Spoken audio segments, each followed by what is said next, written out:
Bartlett Economic Development Commission meeting for March 10th, 2014. Can we have a call to order? Jerry Cabasco. Present. Cecilia Green. Donna Weir. Here. Robert Perry. Here. Nayan Mehta. Jim Russell. Yeah.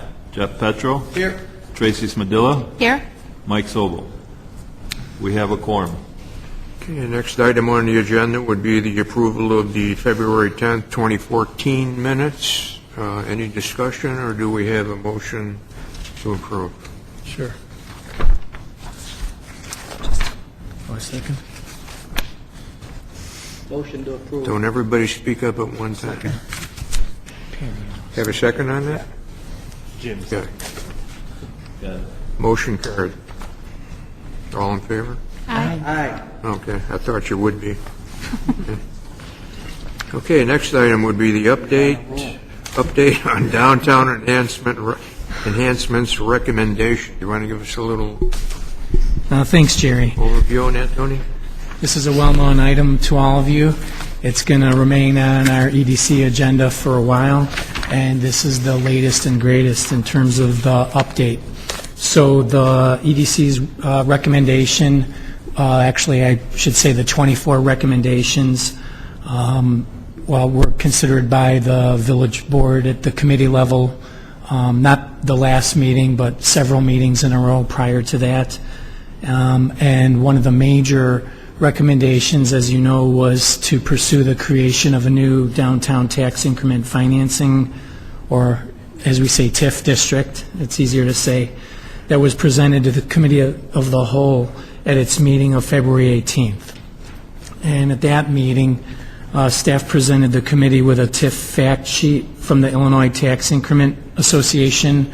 I believe that was included in one of your packets over the summer months after we discussed TIF briefly at one of the meetings. That was another thick report, correct? You're talking That about was actually a shorter report. That wasn't the original. There was one from 1986 and then another one from 2011. Right. Those are different. Those are other reports, even referenced in this memo that we handed to them. But that specific one is really a primer. It's like a 2 or 3 page thing that says what is TIF. Oh, I see. And it gives Okay. bullet points and examples. We gave the board 2 of those. Okay. We gave one from the TIF increment, Tax Increment Association, of which Bartlett is a member.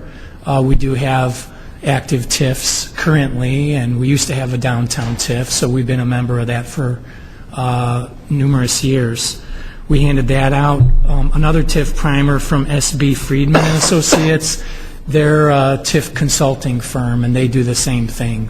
They're one of the independent firms that can do a TIF study to qualify an area, but they're also, as part of their services, they put together different informational pieces. And so we handed that out. We included a downtown TIF closeout report from 2011. That isn't something that made it in front of the EDC over the months, but it's something that the village board had requested. We gave a spreadsheet of the TIF rebates made during the duration of the program, which is something I believe we handed out at some point. The EDC used to review sometimes 2, 3, 4 of those every month for a number of years.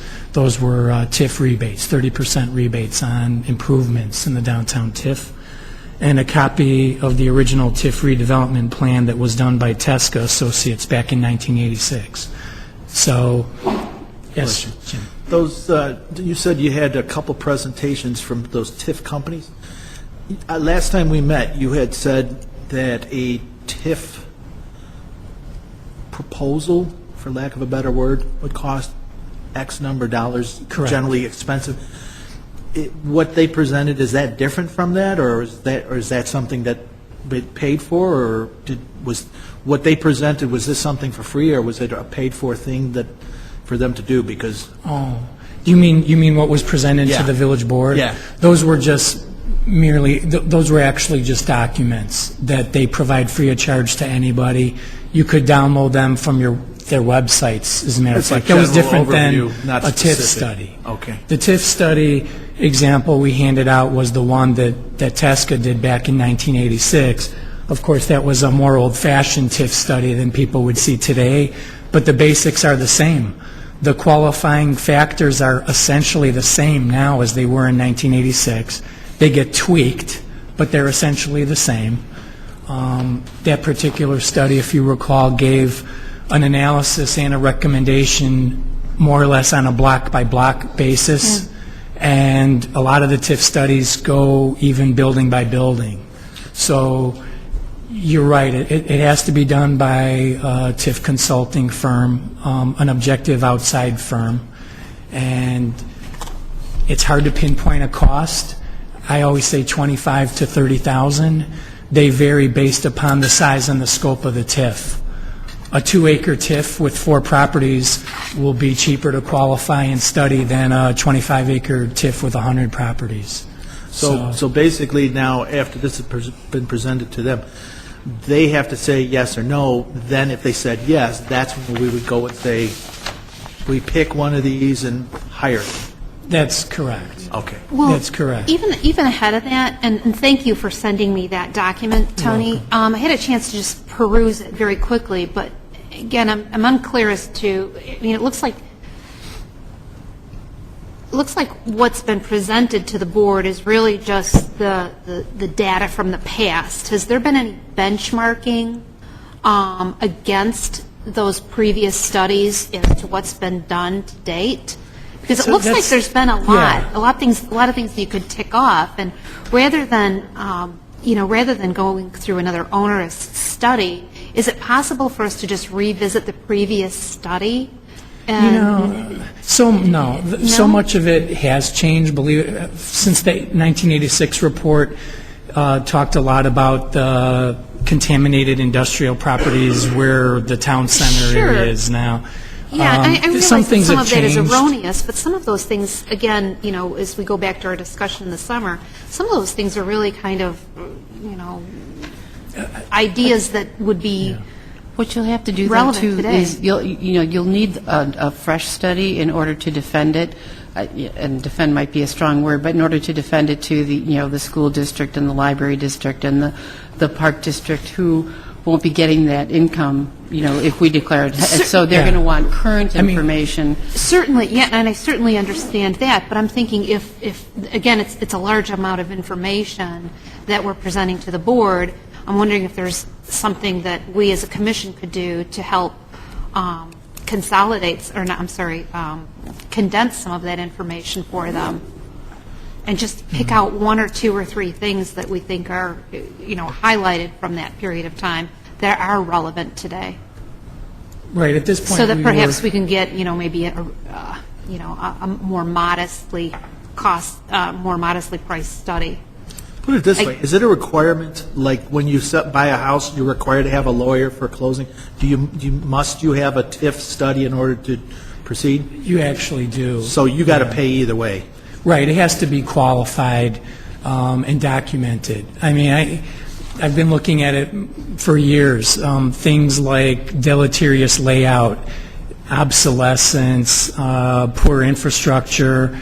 There's a lot of technical jargon in it. I mean, one of the things that I feel is obvious, excessive vacancies is one of the factors.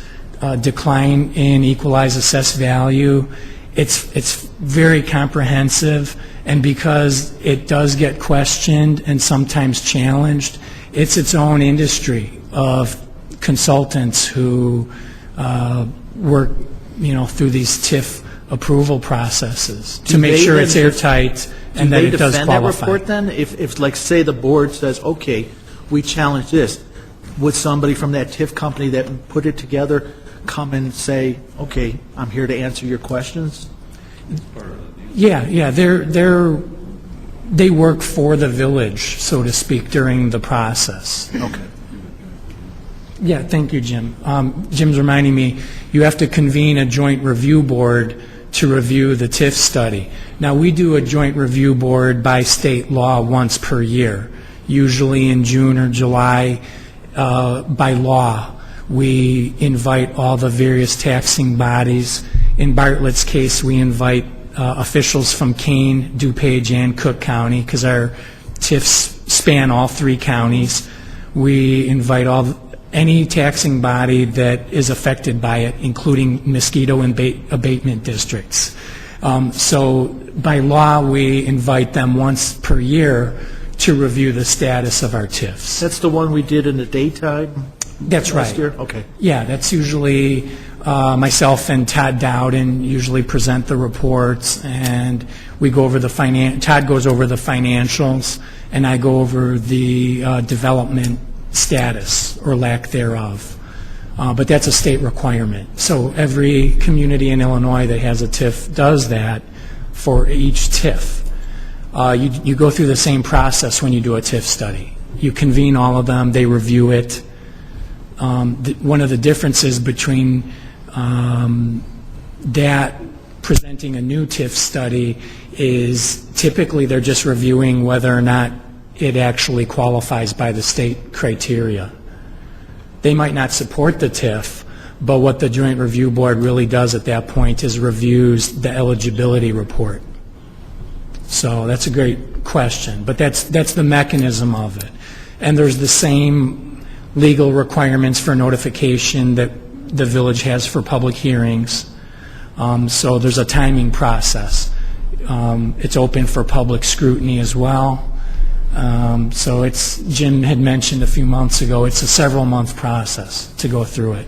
The study itself can take several months. When I attended that one last summer during the daytime, I thought you could ask questions. And I don't think you really could. I would be interested in knowing, is there a way to present questions, say, in advance? Because right now we have 3 TIF districts, right? Right. Brewster, then the one out... There's Bluff City. Bluff That's City, the one in Brewster. Kane County. And then there's one at Route 59 in Lake At Street. 59 and Lake Street, yeah. Because, like, for instance, I go by all this stuff. Everybody knows what's going on in Brewster, but in my mind, I'm like, what's going on with Bluff City, and why is 59 and Lake sitting there? I'm wondering, is there a way to ask questions either in advance or something? Oh, yes. Yes. There were open meetings. We've had people sit in the audience, ask questions. I think every meeting, all 9 meetings I've done, we've had questions. And you can ask me anytime as well. I mean, there's still no developers pursuing 59 and Lake Street TIF. That's just getting a year older at this point. That's so but sad. there's infrastructure work going on at Bluff City. Yeah, it's actually a I've little seen bit that. later on in the work plan item about those, but Bluff City is continually inching closer towards development. Okay. So that you're free to attend that. It's open to the public. Yeah, it was interesting to attend. Thank you. You're welcome. So I'm gonna continue on the report. There were several other recommendations, as you recall.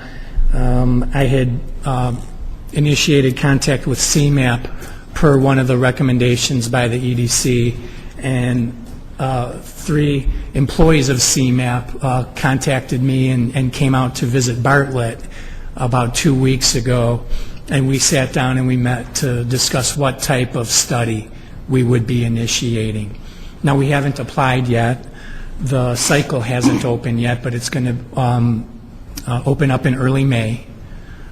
Certainly have indicated that we're going to be applying, and what I told them we would be applying for would be something more along the lines of a market analysis for the downtown, rather than assisting with zoning or infrastructure needs or something like that. Keeping in mind they're very transportation oriented. That's their goal, is to improve transportation oriented development.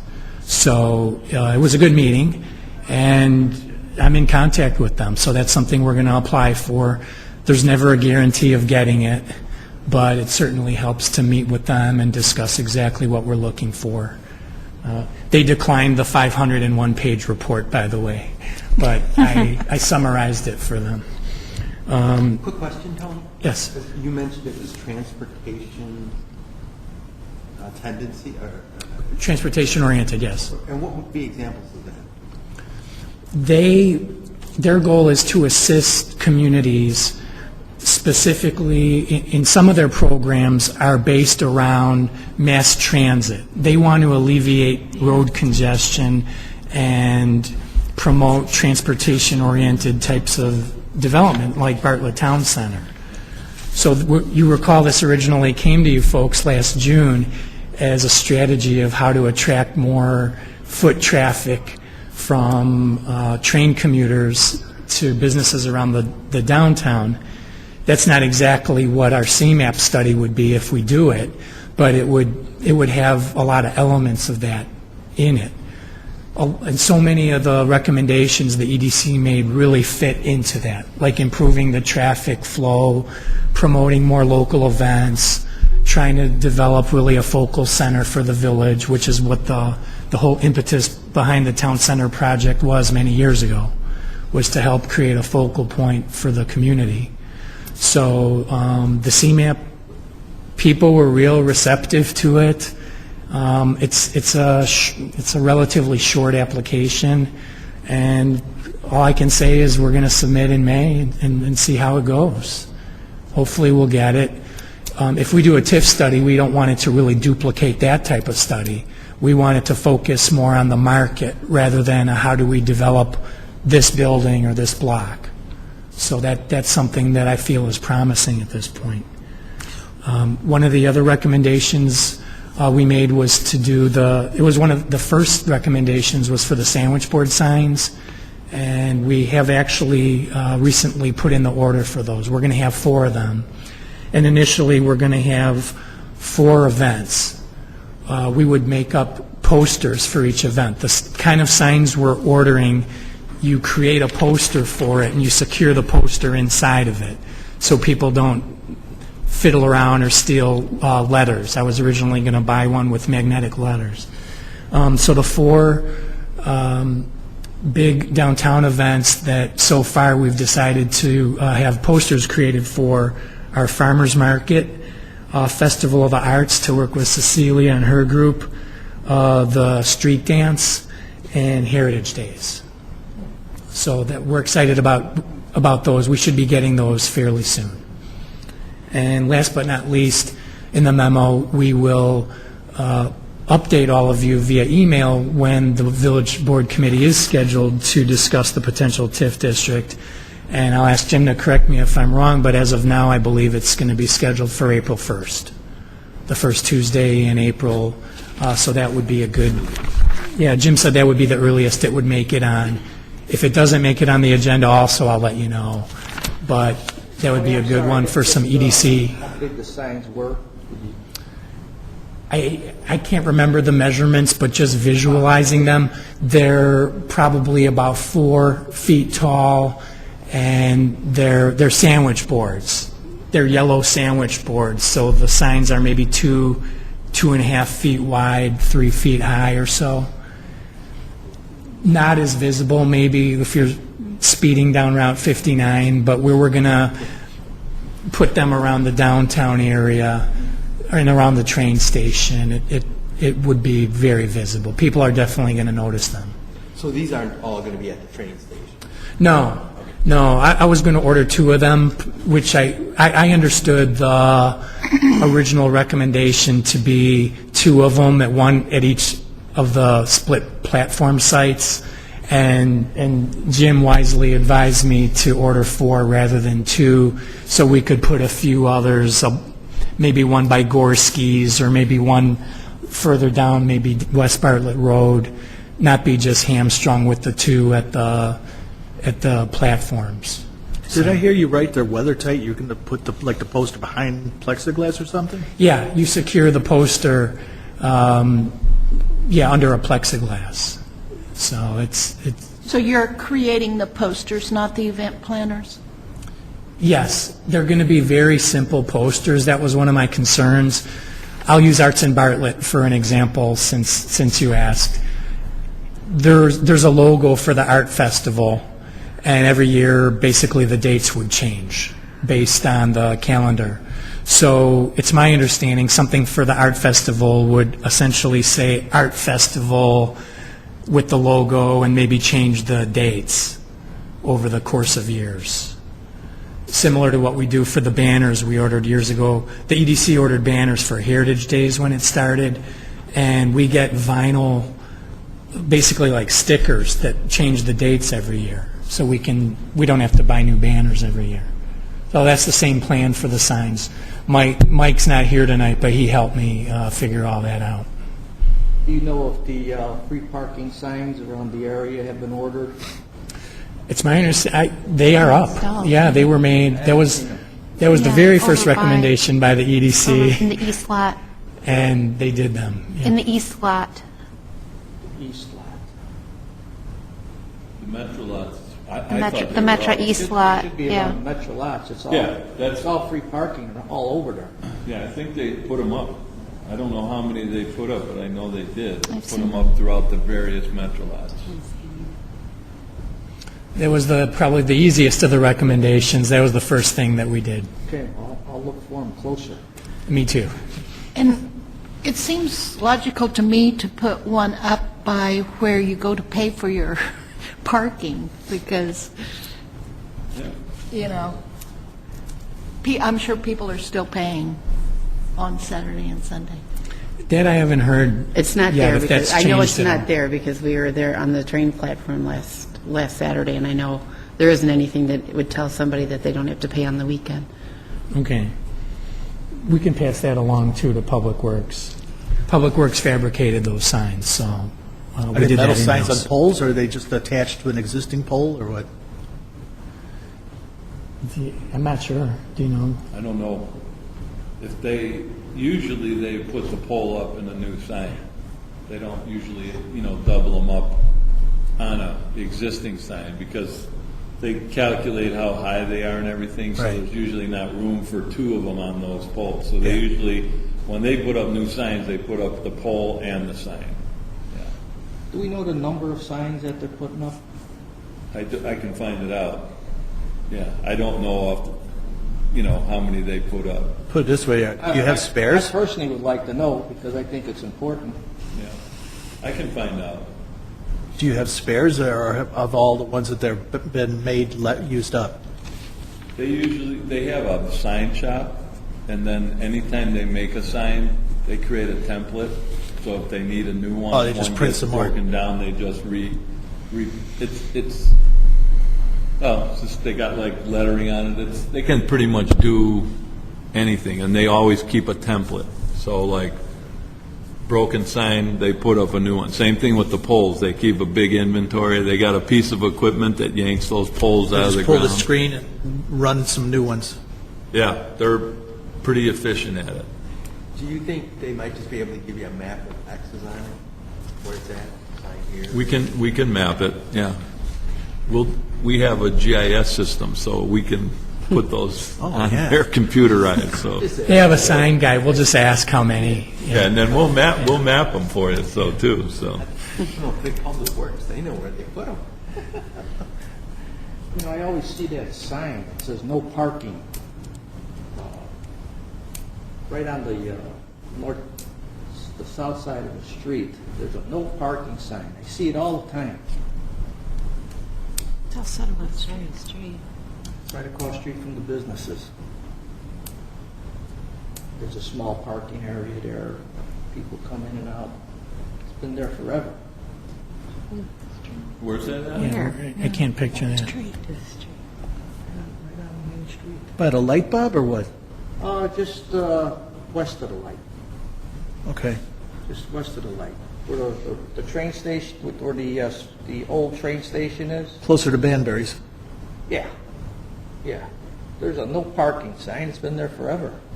There are some spaces there that are reserved for Metro employees.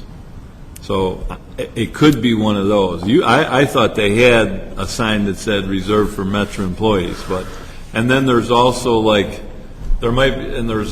they don't allow parking a lot of people like to kind of like half park and wait for the train, and that could be what it's for. But I know there's some that are for Metro, and then I think there's a Pace fan that's got a reserved spot over there, and then they kind of make sure nobody parks like half into the parking lane and half out. I see people do that, and there's a no parking sign there for that. So I'm not sure of all the signs up we don't put them all up. Some of them are Metra signs, but Well, if you're going east, West Bartlett Road to the light, to the stoplight downtown, just Yeah. before you get to the stoplight by the old train station there, there's no parking.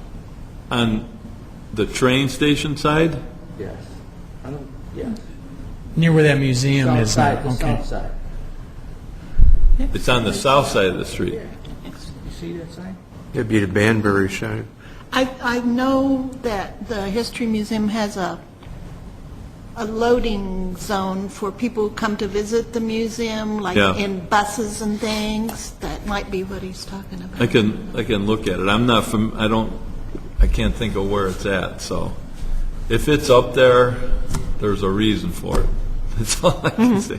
But now that we're talking about free parking, every time I go by there and I see no parking, I say, It might "Where's our be, free parking signs at?" I think it's related to street parking. That's what I'm going to say that, or that, like Cecilia said, that blocking area where I'll have to look at it and see. Well, if you're going by there, basically you just see no parking. You know what I mean? You don't really get a chance to see what else is written. Huh. If no parking, then you're by the sign. I'll have to see it, I'm curious, too. Yeah, I can't yeah. picture that sign. yeah. And I drive it every day.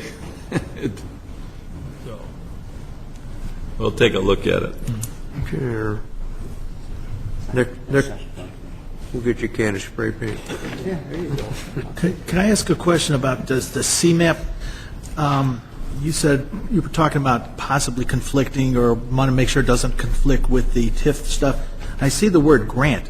Is CMAP, is that actually a study to get a grant? What the CMAP study itself is considered a grant. Oh. When we talk about, I'm just going to use the TIF study again as an example, and we hire a firm like Tesca, who did the 1986 plan. They still are constantly doing TIF plans, and they charge $30,000 to come in and study, whereas CMAP will create a study. Let's say we ask them and we succeed in getting them to do a study that is a market analysis of downtown Bartlett. You know, is it good for restaurants? Is it good for office? Is it good for retail? What types of business might we get? What type, you know, that type of study. The study itself they consider to have a similar value to a TIF study. Sure. $25,000 to $30,000.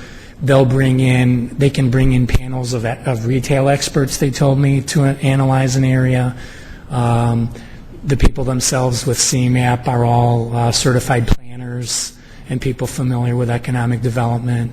So there's no grant per se of giving money. There's a grant in the sense of that they'll create the study.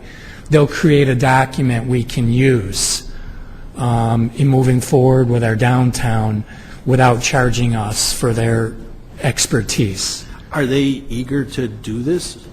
Or Well, they're eager to do it in general. I can't say, again, that if 25 towns apply and there's 8 grants made, there's going to be, you know, lots of towns that don't get it. But they're eager, of course, to have their program succeed. And I've seen that they've done studies in Hanover Park and Lake in the Hills and Elgin and Des Plaines, and too many in Chicago to really even go into. So that's what they do. I could say generally they're eager about their program, absolutely. So we're waiting for the board to say, yes, please proceed with CMAP, or no? Our village board already told us to put in for that. Okay, so we're waiting on them to come back? Right, For the right. grant. So what we're going to do is submit an application in early May for the program. And I'm not real good remembering exact dates, but I think they told me May 3rd, so I told them they'll have our application May 4th. Okay, so basically, us and all kinds of towns are applying. Right. And then, luck of the draw, whoever gets picked, they get, quote, the grant. the study. That's right. We'll get the study. Okay. Right. Thanks. You're welcome. Regarding CMAP, Tony, were you able to attend that open meeting that was held? It was scheduled to be held think, February 4th, and then it got switched to the 11th. I attended that. And I know that they were looking for input. Was there something specific that Bartlett was going to be inputting to CMAP, or was that more discussion on the need of a grant? Neither. It was a joint meeting with CMAP and North Cook County, they called it. The focus was more on the county than on CMAP for those particular meetings. I attended. They set up sheets of paper along the wall in Arlington Heights council chambers where people could write down concerns of different areas. I'm going to say planning, transportation, and economic development related. I put down on a piece of paper to strive to make the Cook County property tax and sales tax structure more equitable with surrounding counties. They gave each attendee 3 stars that they could place on a item that they agreed with, and my recommendation had about 100 stars out of the 200 that were put on there. So I think a lot of people were concerned with that. The other ones I put my concerns with were better maintenance of county roads. I think we could all agree on that. And there were other things like affordable housing initiatives. It was an interesting meeting, but it was more county related than CMAP related, but CMAP co-hosted it. Is that the one where you went to Arlington Heights to see Cook County? Right. I had a question about that.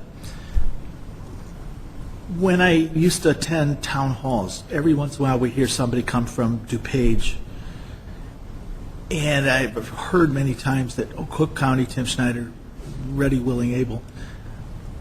Is it a benefit to us, and or if it is, how do we maybe get to know more about Cook County and their EDC plan, especially considering that when I moved into Bartlett, obviously I live in the Cook County part, half of the town does, you occasionally see Cook County trucks in the winter. Now, like most towns around here, they feel like anyways, you're getting nothing from Cook County. Yes. It may be reality, it may be just a perception, but I'd be more than interested, especially knowing, shame on me, I didn't realize they had an EDC. Of course they do, it makes sense. I'd love to know where Bartlett and these towns fit into their scope and what we can get out of it. Well, these are recorded, so I'll answer. I started in economic development by working for the Cook County Office of Economic Development. So I did work in that capacity, is how I started quite a few years ago. Bartlett is not at first and foremost in the thoughts of Cook County planning and economic development. Right. Chicago takes about 90 to 95% of that thought process, and other communities kind of split up the remainder of that. They don't have as many economic development functions as, say, DuPage does, Choose DuPage. And this type of program, I actually met somebody with the title of Director of Economic Development for the county, and we talked about some of the programs that the county's offering. Namely, they have a program called the 6B program, and we talked about that a little bit. So to answer your question, this was the exact type of function where it was attended by municipal economic development officials, all kind of crowding around county officials, vying for attention. So that was a good step in the right direction for reminding them that Bartlett's, about half in Cook County. We did a 6B, by the way. I'm going to say about 4 years ago for Siebert Landscaping. There's a few other buildings in town that might require a 6B. They have a program also I used to work on called the No Cash Bid program. And so it was a good meeting, to Cook County economic development staff turns over much more quickly than village staff. So it's good to know who the people are. I think their economic development director's been there maybe a year. I mean, it'd be great if we could get some cooperation or work with them. I mean, basically this, from Gorski's to Lake Street, or downtown, that's all Cook County. It is. I mean, that could you be know a what? resource, I don't know. Changing the tax code even for downtown Bartlett in terms of tax, it's the same issue with the whole county. Even though we're we're a certain distance from downtown, and I did tell them that the property tax disparity is more pronounced in villages like Bartlett that are split up among multiple counties. They're aware of that. They've been made aware of that so many times over the years. And so they have a limited number of programs that they offer. I mean, They're not the greatest we can't programs. force them to help us, but I mean, after seeing that Choose DuPage guy, such a dynamic guy, it's like, anything I can do for you, I will. I wish we could get the same thing from Cook County if it exists. Yeah. Maybe it doesn't. Greg read a lot. Yeah. We work a lot with Tim Schneider on county issues. That's kind of how we work with Cook County. So if there's an issue that we need taken care of in Cook County, we go to Tim, and he, deals with the proper department in the county. Just like Tony said, the 6B, he was supportive of that. He passed the resolution at the county. He sponsored it that got passed for the 6B after he knew we wanted it. He's helped us work with the Munger Road extension through Brewster Creek Business Park and got the right county engineers in when we were ready to do that road.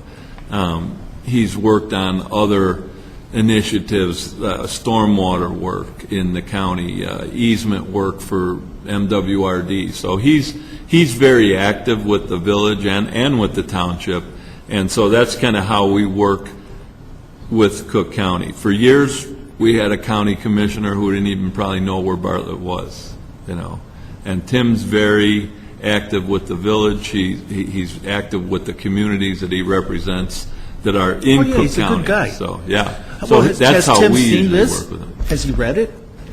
No, I don't think so. But I know he knows that we are looking for grant monies. I know he knows that we're looking for improvements for West Bartlett Road and 59 intersection. That's part of the county's road system. Those types of things. So he's very cognizant of what is on the village's plate, and he's there for us. So, His door is open. Yeah. Okay. So, we try that and go downtown in the Cook County building and knock on doors is like, you're going to not even get them open.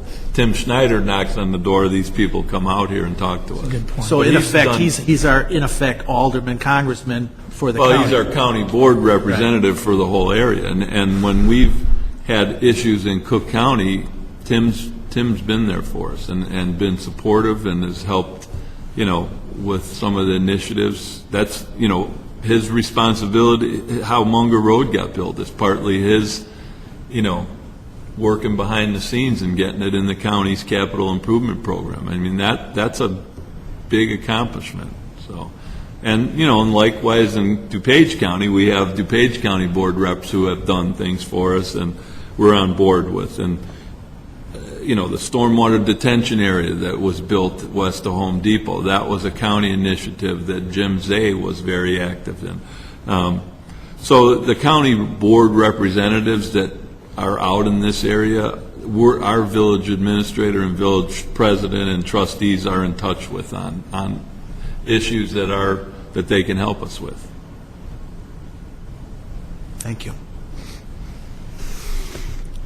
Okay, next item on the agenda would be EDC work plan. Tony, you want to give us a brief overview of what you have planned for 2014? Yes, thanks, Jerry. If you would, I'd like to read quickly through a number of these and then field your questions on. I know there's going to be questions on individual items. So a few months ago, a few of the commissioners asked to clarify some of the other items in terms of what is expected of the commission and staff in conjunction with one another, some of the things that we're looking to accomplish by these monthly meetings. And we have a document that we refer to as a work plan that I don't want to I don't want anybody to think it's all encompassing, but this is the general structure of different economic development activities that we do as staff and as a commission. So one of them is to continue to promote the downtown area business opportunities, including increased advertising as an ongoing item that's been on for several years at this point. Conduct on-site visits with a focus on industrial and retail businesses. There's a few in the works right now that I'm going back and forth with some business owners attempting to schedule them. This has been brought up by Tracy at a few meetings about improving the economic development section of the village website, and that's something that's going to be done throughout this year as the village website is upgraded. And I looked up today at one of the previous meetings last month. The village did enter into a contract with a California-based company called Vision Internet for $20,000 that's essentially going to be redoing the village website over the next, I seem to remember them saying, 4 to 6 month process. So the economic development sections are also going to be upgraded and improved. We all agree that it could use a significant upgrade, so that's something that's in the works. This is a new one. I haven't presented one of these work plans for several years, and Facebook wasn't on it last time.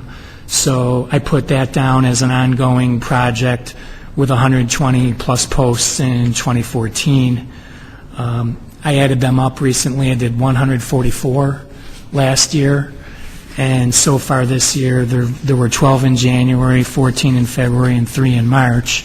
This week, for those of you who look at the page, there's going to be an emphasis on St. Patrick's Day and our 2 Irish pubs, and tomorrow you'll probably see a Shamrock Shake on the village Facebook page. I'll probably go buy one too. I printed out the front page of the Facebook just because it's still been gaining new likes, and as of when I printed this earlier today, we were up to 2670. When I put this packet together about a week ago, it was under 2,600, and I was hoping to say tonight we were above 2,600. So maybe by next month it'll be 2,800.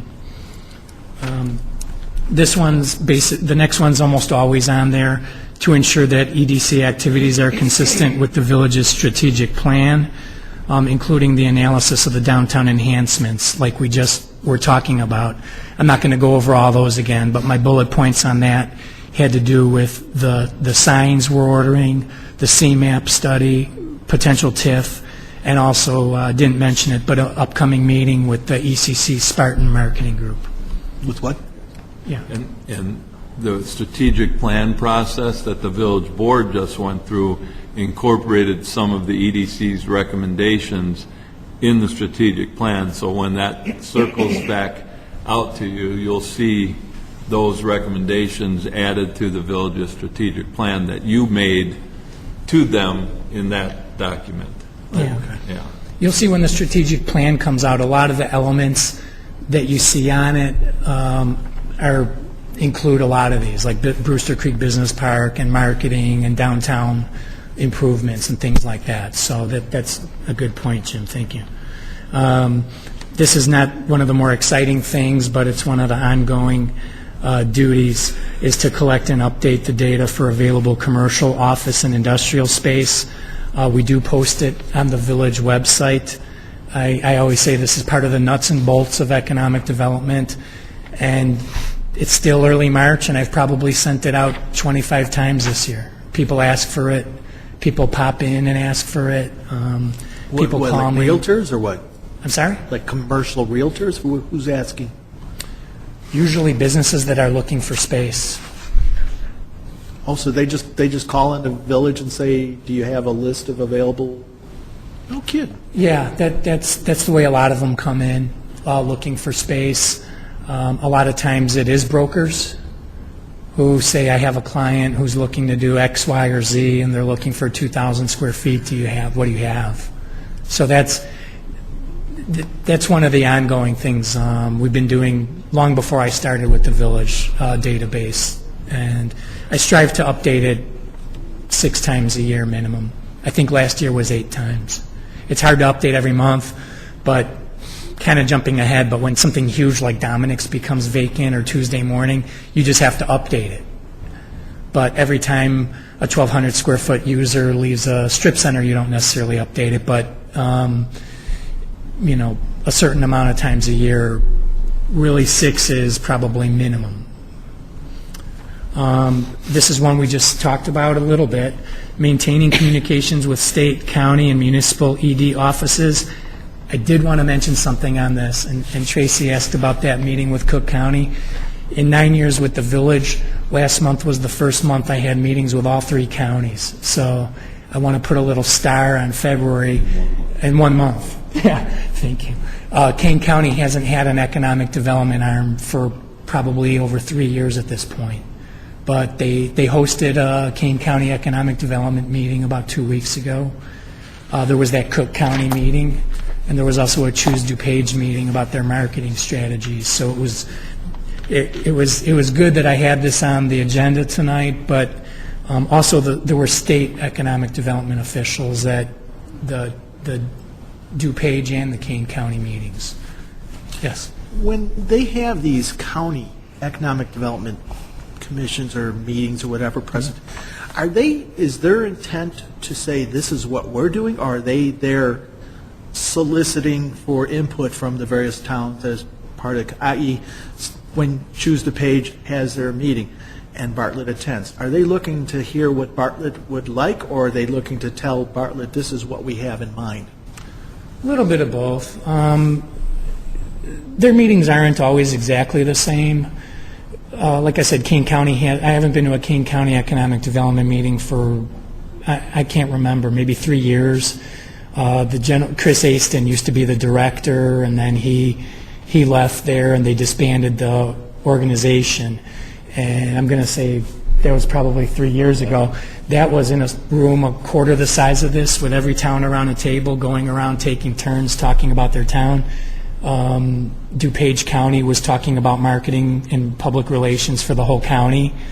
And the Cook County meeting was, as I described, a bunch of people sitting in the audience listening to a presentation, and then going up and putting their thoughts on the different items.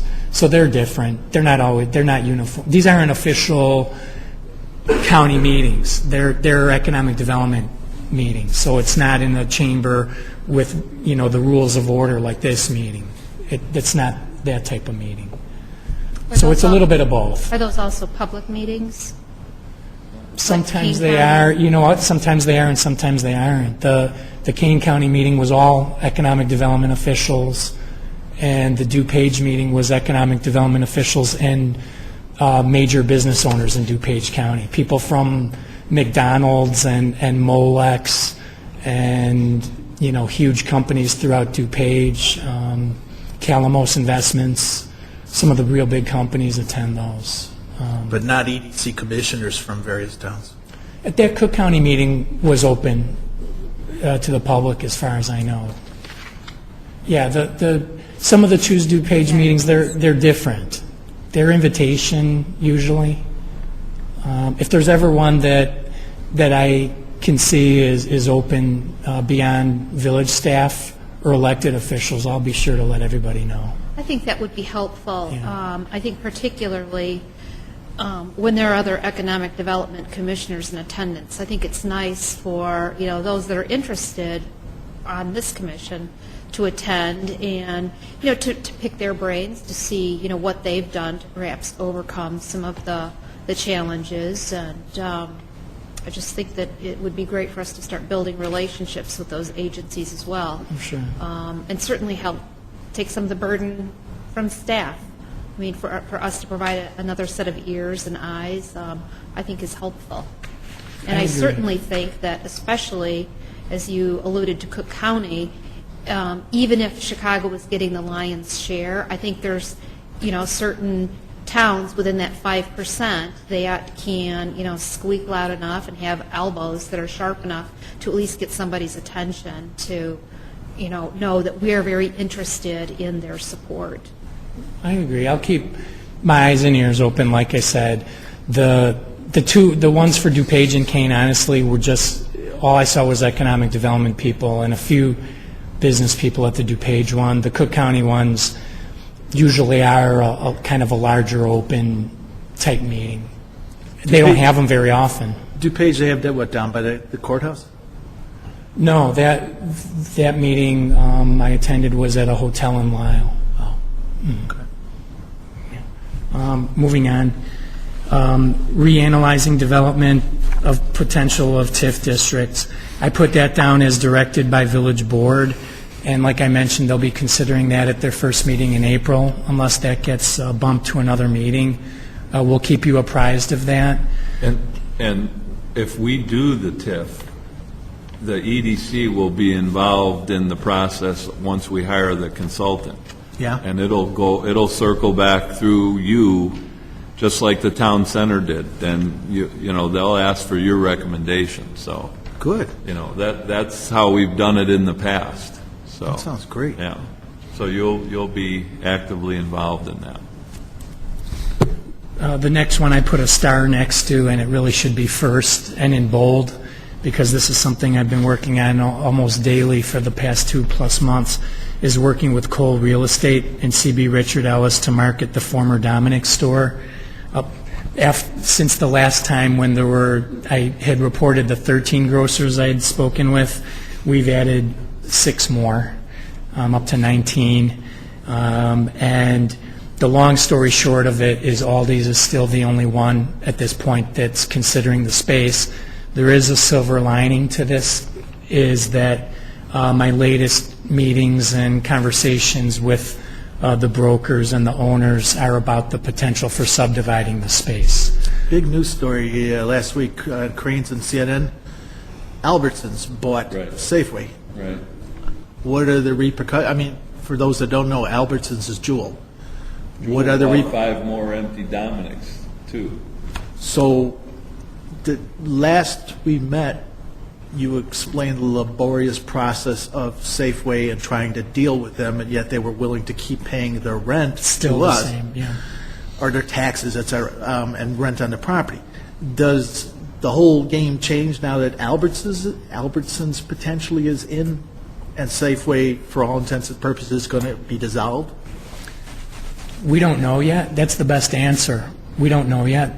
We know they're going to take over some of the other Dominick's sites, obviously, if they're buying them up. I'm not privy to what their plans are. One of the things that at least you worry about a little bit is that, you know, how much do they want to work with a potential competitor if they're going to end up controlling the spaces? That's something I just thought of actually when you asked, is that, you know, how amenable are they going to be to working with other grocers? Remember I mentioned the owner of Stearns Crossing is a huge multinational real estate investment trust, and they actually merged with an equal-sized one in the last few months, so they're one of the biggest. And I think they're moving closer to just looking at it as a large, raw, empty space, and what can they do with it. I've constantly urged them to consider subdividing the space, but it's easier to say than to do it. Sure. It's a very large expense. It's time-consuming, and they've told me that each division to them they would budget close to $1 million for. So if they divide it into 3 spaces, however many spaces, I can't tell you yet. The only thing I can really report tonight is that it's something that they're considering. Not Albertsons, but the owner of the shopping center. That timing of that Albertsons deal, you just have to wish you could be a fly on the wall to say, how come they weren't there in time to save Dominick's? Yeah. Or did they purposely plan this, Dominick's would get liquidated and then they bought, how many stores Jewel bought and converting, and I'm like, then all of a sudden I hear this story, I'm like, wow. It's such a competitive field. I've spoken with so many different grocers. I don't want to go over what all 19 said, but they all have different criteria. You almost don't have to with the same criteria. Trader Joe's does not have the same criteria as Mariano's, as Whole Foods, as Food for Less, Caputo's, Valley. They all have different.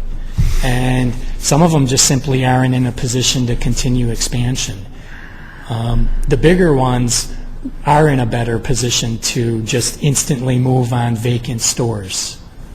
But others, they can't do that any easier than you can instantly move to a different house. I mean, it's a major process. We're still working on it. I still have calls in to various grocers, and I'm hopeful that they'll move forward in subdividing the space. Well, I saw today, I was out shopping, and I saw on Barrington Road, there's where the Dead Value City Furniture is, and there's a Big Lots there, and I was like, ooh, I didn't think of that, but something like that would be potential for a place like that. I mean, not, kind of because it's a big place, you know, a Big Lots, or, you know, we said like a Home Depot. Well, we can't because we already have a Home Depot, but it doesn't have to be a grocer, but any of these, not big box, but smaller big box places. You know, you see a lot of these places converting grocery stores into fitness centers. I mean, that'd make one heck of a nice big Bally's or something. I'd probably overkill, but We're going to have to take a look at different possibilities. At this point, it's hard to market the space, you know, as a village. I still contact a lot of potential businesses. So far, all I've contacted have been grocers. But I have spoken to a few other types of businesses at trade shows that if the space gets subdivided, they can consider it. and don't misunderstand it. I'm not trying to suggest it's your job to market that property. It's just suggestions. You know, I'm sure that the real responsibility is up to the owner of the property, not the village. But Well, in an ideal situation, we would work along with the brokers of the center. We work very well with. It's a very good broker with C.B. Richard Ellis. That's not an issue. I just met the ownership of the center for the first time about a month ago, and so far in my own mind, Safeway has been kind of the sticking point. And the longer it's vacant, probably the more motivation they'll feel. But you're right, I saw that Albertsons is buying them up, actually a gigantic hedge fund that owns Albertsons. And yes, see, that's right. You're correct. Cerberus Capital, Right. Because they used to own Chrysler Corporation. Yeah, one of the reasons that Dominic's was so comfortable paying rent every month for a whole bunch of vacant stores is because it was actually serving as a huge write-off for the hedge fund that owned that was buying it. They had a $2 or $3 billion capital gain last year for a grocery chain. I'm going back to a Tribune article from 2 or 3 months ago. They had a multi-billion-dollar profit from a grocery chain they sold in Canada. So the empty Dominic stores were just basically serving as a partial write-off. Wow. So it's sad to think how something like that affects a grocery store in Bartlett, but it really does. It lessens their motivation. Sure, for them it's a write-off, and they don't have to be focused on it, while we are here saying, how can we get more grocers in their town? Well, if they're not focused on it, then they're not necessarily motivated to try and work with us or anybody else. Well, it's something we're going to have on our work plan. We'll talk about it. I don't know if at every meeting, but, you know, stay focused on it to keep promoting the site. It's a good site. Sure it is. I mean, the site itself it might not meet all the criteria every grocer is looking for, but it's a very prime corner, Stearns and 59, obviously. And the traffic counts are high, and there's lots of business in the area. So hopefully it's something we'll talk about getting filled. And once that Walgreens gets built, that'll be an attraction, too. I saw they're working on it. Yeah. Yeah, they've been slow. It's covered with snow, but now they're doing some stuff. So that'll help attract other uses out there. Is the steakhouse open yet? Yes. Japanese Steakhouse, yeah. Yeah. They opened a week ago. I'm going to skip then to the dining guide issue that's on the next page. The update the dining guide. I reported that that would be updated when the Still opens in Tokyo Steakhouse. And Tokyo Steakhouse did open a week ago Sunday, so they've been open, I believe, for either last Sunday or the Sunday before. They recently opened, completely built out and remodeled the space, so that's up and running. That's a huge space. We used to talk about that space every month at the EDC. That used to be Tuesday morning, wasn't it? No, that's where the Nest Cafe was Oh, gotcha. located. Okay, I think we've pretty much spilled over into the next two agenda items, vacancies, occupancies, and now we're verging on new business, so No, he's Let's doing try and- the work plan. let's try and close out the ECC work plan Okay. here. All right, yeah, we'll focus on that. Yeah. Starting on the second page, one of the EDC work items is to review support services, infrastructure, and public policy regarding economic development needs. That is as directed. And the downtown enhancement review that you did for 5 months is a prime example of that. We actually don't know what the next big policy issue to be thrown to the EDC will be, but every so often there is one, and we go through a similar process every time. The next one, providing technical assistance to promote economic development. Again, that's the nuts and bolts. That's my daily routine. That's answering zoning issue questions, code-related questions, who's the broker for this site, how do you rezone a property. I can't really even classify every question that gets thrown to staff like me or Jim on a daily basis. Had a call today of somebody looking for a residential area to build. Technical assistance is, as it says, you all, folks all know what that means, but I didn't want to just gloss over that quickly, because some days I spend 4 or 5 of my 8 hours here doing technical assistance. So that's something that staff does continually. Completing the annual budget and marketing plan. The budget is up for board consideration in the next few meetings. Jim's the department head. I work for Jim in community development. I put together a budget for the various TIF districts for requesting marketing funds, and that's something that gets reviewed on an annual basis. And part of this whole downtown enhancement recommendation includes marketing and trade shows, so that's part of our request. We're requesting a good amount of money to promote not just the downtown, but the whole village on a continuing basis, and we've been doing that for years. But that's one of the EDC items. I didn't bring all the ads today, but maybe in the next meeting or two, I'll bring again all the ads we've been putting. There were some Valentine's Day ads you might have seen in the Examiner. There's been industrial ads every month in the publications. So that's one of the ongoing things we do. So promoting Brewster Creek Business Park kind of falls right in there. We do advertising, meet with potential businesses, and communicate on a frequent basis with industrial brokers and directly with businesses that are considering the business park for a location. We've been working with a lot of the smaller users lately with the condominium units there, but getting, again, good. Just had another ad that in Chicago industrial properties that just came out today, and usually I get a few calls every time that comes out. The next 2 business parks that EDC and staff promotes are Bluff City and Blue Heron. This, again, is a TIF district, like Jim Russell asked about earlier. We don't have any increment in these that can be used for advertising at this point.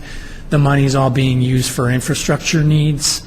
So the way we promote these at this point is when we get inquiries for industrial uses that don't really fit into the Brewster Creek Business Park zoning, we're able to send them to the owners of Bluff City and Blue Heron to possibly locate there. And these are the ones I would classify as more heavy industry and land intensive. I get inquiries for truck depots, for scrap yards, Really? things like that. And the zoning allows for that type of use, not in Brewster Creek, but in Bluff City, they have businesses like that. Next one, I brought the business assistance guides tonight. The EDC put these together in either 2006 or 2007. They're a little bit dated, but the information is similar. I'm going to ask each of you to take maybe 2 of those tonight, as long as I have enough for everybody. They are online, but put down some thoughts. I'll ask you folks in a month or two to comment on them or give them back to me so we can do an updated version.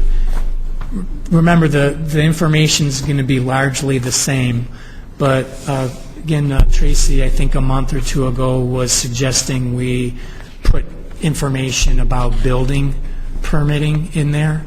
That's one of the harder things to gauge, the timing for something like that. But anyhow, that's something that we would like to update and print more of. So please take those with you, and hopefully by the end of the year we'll have new ones printed. Are these given out to companies as they express interest in town, or? All the time. Okay, so it's a real valuable working document. Yes, they hand them out at the Chamber of Commerce office. I hand probably 5 to 10 of them out a month.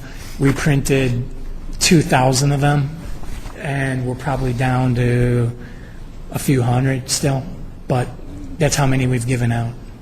I give them out at trade shows, and with businesses that I meet with, I always give them out, always. Periodic email blasts. We've talked about this a lot at the EDC too, that not everybody wants to get a print material, or, on the village side, to print something out like this that might cost $2 or $3 per printing, and just send it out to hundreds of people would be so expensive. Email blasts are what so many businesses and communities do now. We do them periodically. A large database of business representatives, brokers, and developers, and that's something I would like to send out at least a few times per year. So you're also recommending putting this on the website as a PDF? Yeah, that's already on the website, so the updated version would go on. Isn't it, I'm going to bring this back to something that we've talked about for the last several meetings, and that's a business survey. Don't you think it would behoove us to even make an inquiry with the business community as to what they think of this? The best way to do it, Mike's not here tonight, but we distribute that straight through the chamber. Last time we put that out, we provided copies to the Chamber of Commerce as our conduit to most, if not all, businesses in the community for them to comment on. If you flip the page open, you'll see the chamber logo there. Mm-hmm. They give out about as many as those as we do. And so we'll solicit their input for sure. We're not going to go print out 2,000 of these for the next 7 years without getting business input. Okay. Well, I just wanted to clarify that. I didn't realize that you were intending on doing that. Oh, yeah. Thank you. Thank you. Can I give you another medium to think about? I know you're using the Facebook. I should have done this a lot more long ago, but I didn't. But I've gotten a lot more involved with LinkedIn lately, and I'm paying attention to what's on there. It's not just people hanging resumes. There are a lot of businesses of all kinds, and businesses it was told to me, and it's probably fairly true, LinkedIn is like a business version of Facebook. And I'm thinking, there are towns and community groups on there regularly. So I'm thinking, could this behoove you guys to have the EDC or even community services or even just Bartlett as a whole on LinkedIn, so that you could link into Cook County and or DuPage and all these brokers and whatnot. Individual businesses could still link to it. It's almost a little more structured and better for business than a Facebook, where Facebook you can put your coupons and pictures and stuff. This has a nice business feel to it. Just something to think about. That's something interesting. I'm on personally, but not as a village or as Bartlett Discover Bartlett or Bartlett Economic Development. That's something I will definitely look into to see how other towns, whether they have it as a town proper, like rather than just economic development, maybe a village has it, like they have their own website. I don't know. I haven't noticed other towns on it very much. Well, Hanover Township is up there. Send me a link, too. We'll definitely look into that. Thank you. And this is the last item on the work plan, but the not least, is attend area trade shows and conferences, including ICSC. There's so many acronyms. That's the International Council of Shopping Centers. That's for the retail group. AIRE, that's the Association of Industrial Real Estate. And unfortunately, they just have one big show per year. Because we're bigger in industrial in many ways than retail. They have one show a year. But that's a good networking opportunity. And 5-Star Expo, I put et cetera. 5-Star Expo is a business expo through the Chamber of Commerce. And I participated, did a Bartlett table. That was a week ago Friday. It's been in Bloomingdale forever, and then they moved it to Addison. I was skeptical about going, attending in Addison, but it turned out it was a good show. I don't know if Donna, if you made it to that one. Yeah, I didn't count exactly, but I think there were 6 or 7 Bartlett businesses there, and when it was in Bloomingdale, about 100 people would stop by the booth, and 25 or 30 were Bartlett residents. This time, out of 100, maybe 8 or 10 Bartlett residents at the most. This isn't the kind of trade show where you're going to get a new business. This is the kind of business expo where you promote your town. You hand out dining guides, shopping guides, stuff about the Facebook page, answer questions. We're pretty active in these local area trade shows to keep promoting our town, and it's been a good way to make contact with business people that we want to network with, or perhaps contact for a potential business. So that is, like I said, not every single thing that I do or that Jim does or that the EDC does, but that's kind of the bulk of it. And we're going to, make sure that we're sticking to this as closely as we can over the months and years. Okay, thank you for the update, Tony. Thank you. Next item would be vacancy and occupancy update. Is there anything significant or pertinent on the list here that you want to bring us up to date on? Yeah, with the vacancy update, as I alluded to earlier, this is something that gets updated 6 to 8 times per year. You can see this one's dated February 25th, and this is what's currently posted on the village website. Rather than go over every vacancy, I'm going to highlight a couple of them. We've talked about the former Dominick's quite a few times. 2 of them, I attached the new flyers for them. Quickly, I'll mention that this gets updated by a combination of me contacting brokers and property owners throughout the village, and some of them don't have any broker, and we serve that function for them, and others have national brokers like CB Richard Ellis. Most people who promote their vacant properties have these marketing sheets associated with them, and I attach these 2 just because these are new from last month. One of them is 143 South Oak Street. I'm sure a lot of you remember a business called Back in Bloom. I'm sure some of you remember a business called Bartlett Books, and that was the last tenant of this building, and that was, again, just guessing 4 years ago or so, 3 years ago since it closed. This building is owned by Franco Vercillo, who has the hair salon right on that corner. This is one of those sites that has only been marketed for 3 or 4 years via the village website. So he hired a broker. You can see Jim Pietoroso, and they've already lowered the price from $18.50 to $14.58. So I'm just putting that on there. And within the first month of him listing it with a broker, it attracted at least one interested party honestly, for a place that would be similar to Back in Bloom, kind of a resale and knick-knack type shop. So we're hopeful that that can be another space that gets filled at some point in the near future. And then the next broker is, or the new listing sheet is Bartlett Commons. And that's, you all know that shopping center, Nico Dino's and Bannerman's and LA Tan and Anytime Fitness. And they hired a new broker, First Western Properties. I only want to mention this because they're out of Chicago. They do a big booth at those ICSC shows. So they're not just marketing to Bartlett and some of the surrounding communities, but they're one of the bigger brokerages in the Chicago market. I believe they have Oakfield Center too. So that's one I just wanted to mention, is that has a new broker as well. They have a big empty space in the middle of the center, the former Tuesday morning space. So those are two changes to the vacancy, commercial vacancy list since our last meeting.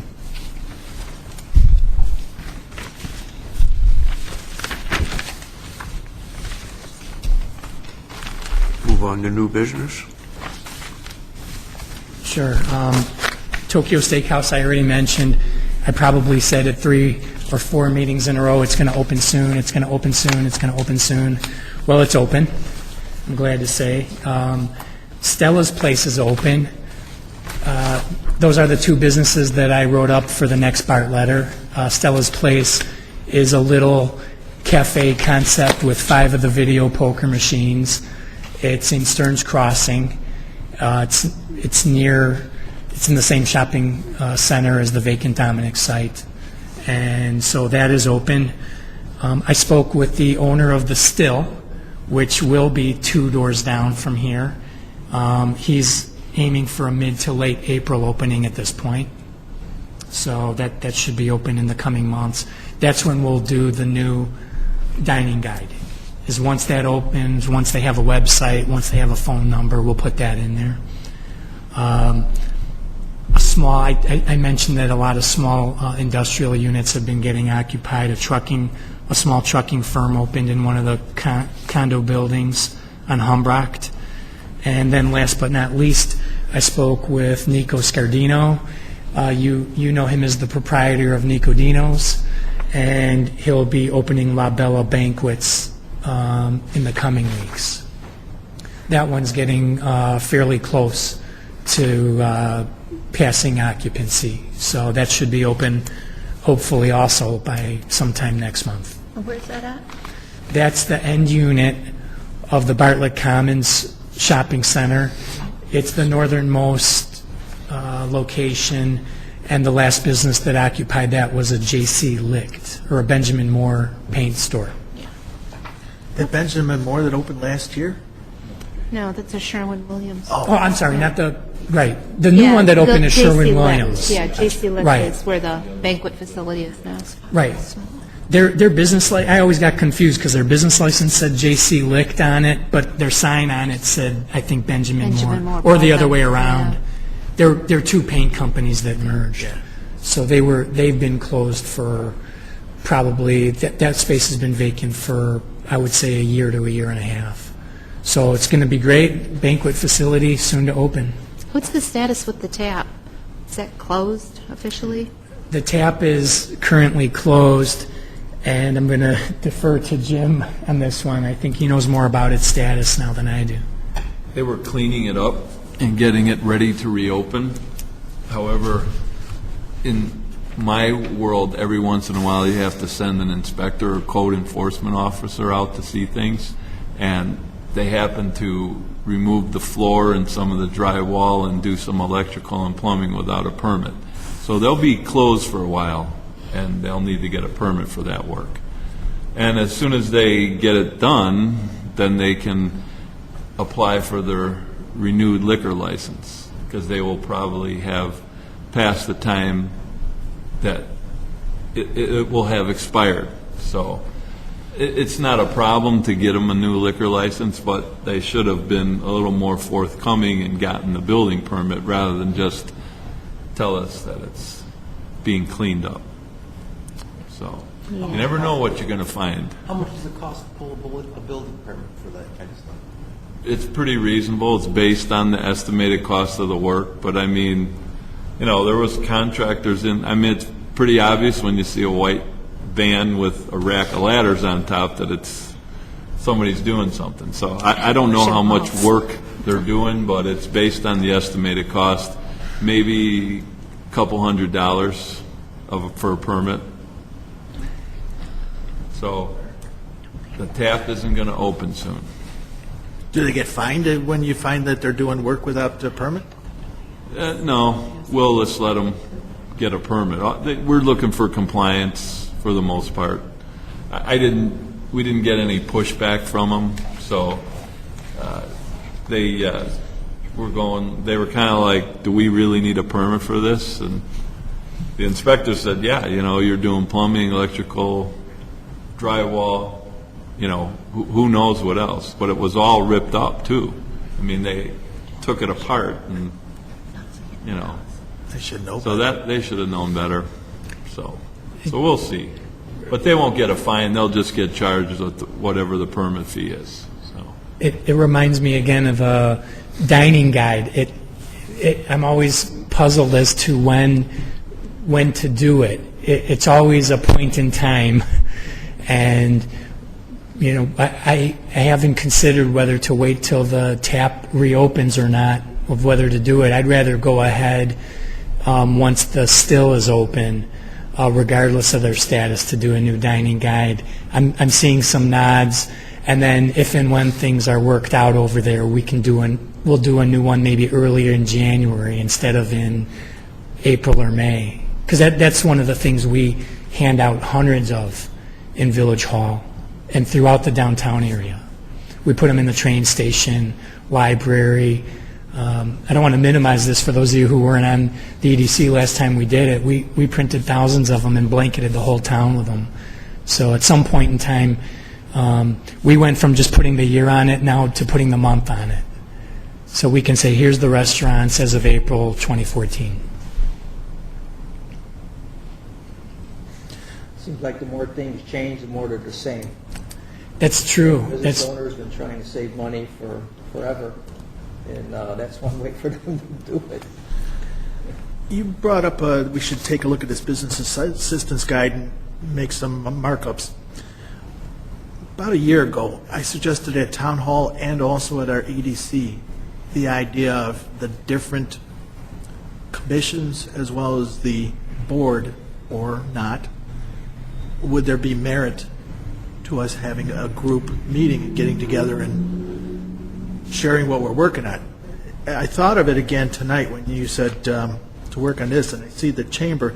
I've always been fascinated by the chamber because I knew they do so much in the town here. Some of our board members, our commissioners here are from the chamber. I'm wondering, could we consider revisiting that, and maybe, is there no overlap, or would there be merit to, for example, meeting with the chamber and saying, can we work with you to put something better together, as well as our own personal thoughts?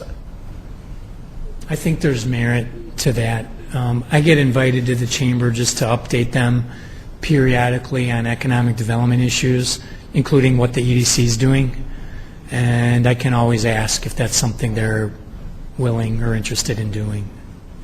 I'd be glad to. Appreciate it.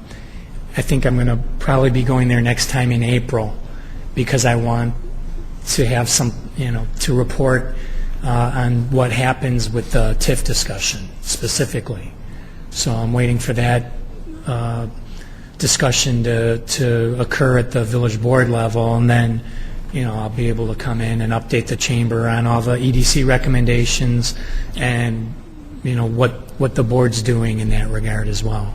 The chamber did provide input at your EDC recommendation meeting, so they do come periodically when there's a larger policy issue. They provided input to the EDC on the smoking issue, the video gaming issue, other things that we've looked at in the past. So they do periodically come when there's a big policy program, and the last time they were here, they provided input at one of your downtown meetings. So I think my idea was basically this, and maybe it's naive on my part. I know we have various commissions in the town, and I thought to myself, wouldn't it be beneficial for us to know what each commission is, their projects on the table are? We know what's going on in EDC, we know what you gentlemen are working on. I don't necessarily know what the chamber is working on, or ZBA, or the other various commissions. You know, should we just mind our own business? Should I shut up? Or would it be beneficial for us to say, oh, okay, this is what we're working on, this is what you're working on, here's where our paths intersect, how can we help each other? I'll be diplomatic. The EDC, the Plan Commission and ZBA, they come to their one meeting a month, and they ask for their payment, and then they go on, and then they know what they're assigned.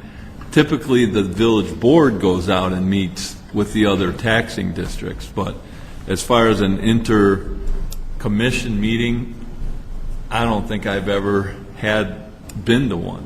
And they used to have planning and zoning together, and they couldn't get along, so they split them up. So, and that was a long time ago.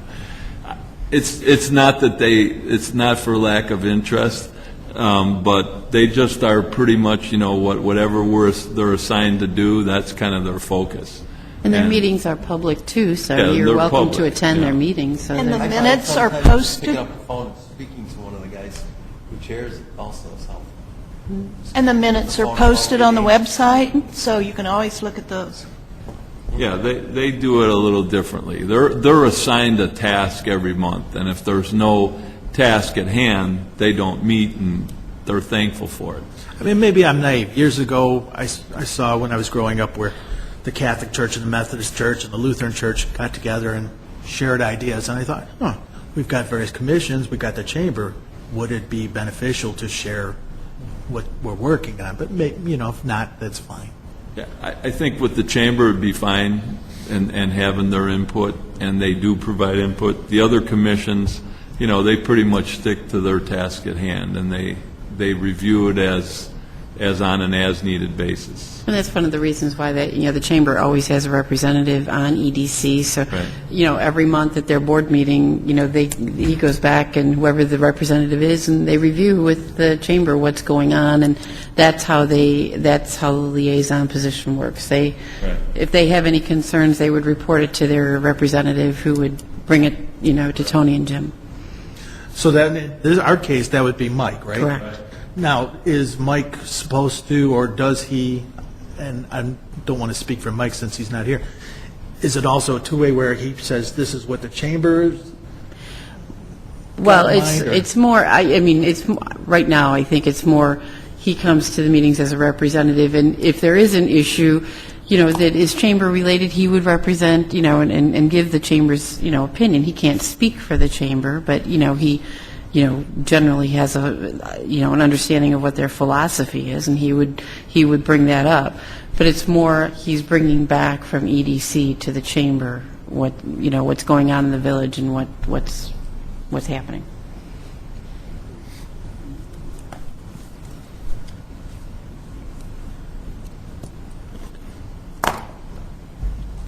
Pretty much Yeah, that's it. Okay, next item would be adjournment. Move for adjournment? Second it? All in favor? Aye. Aye. All right.